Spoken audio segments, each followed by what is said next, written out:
So first, you want to go to your WIX dashboard. And then on the WIX dashboard, you want to click right here on this site actions by these three dots on the left side of edit site. Just click on it. And then you want to click on invite collaborators. Just click on invite.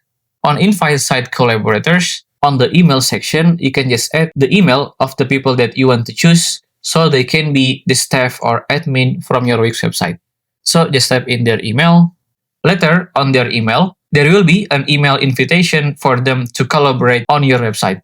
After that, you want to scroll down, and then here you will see the kind of role and permission that they can do to your website. So for example, you can use them as an admin, or website manager, back office manager, and so on. You can also click right here on CMS roles, billing, marketing, and so on.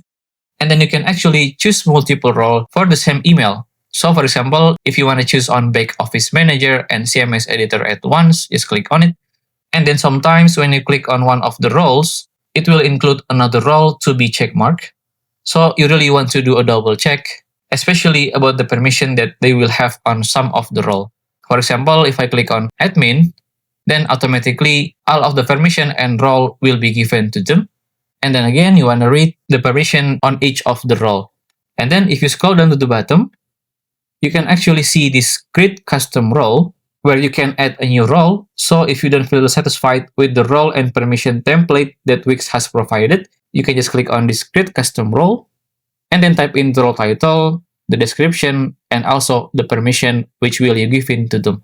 And then click on save after that.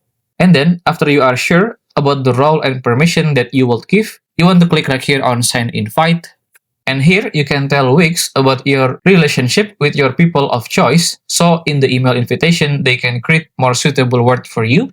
And then you can actually skip this if you don't like it. Just click on skip. And then you are good to go. And then if you want to manage your admin and staff, you can go to manage roles right here. Or if you are on the home of the Wix dashboard, again, you can go to settings. Just click on settings. On the settings, you want to scroll down until you see general right here, and then click on roles and permission, and then click again on manage roles right here at the top right of your screen. Here on manage roles, you can remove or customize the roles and permission on your staff and your admin. And there you go. If you still have any question about Wix, just comment down below and I will try my best to assist and help you guys. And that's how to add admin and staff member on Wix website.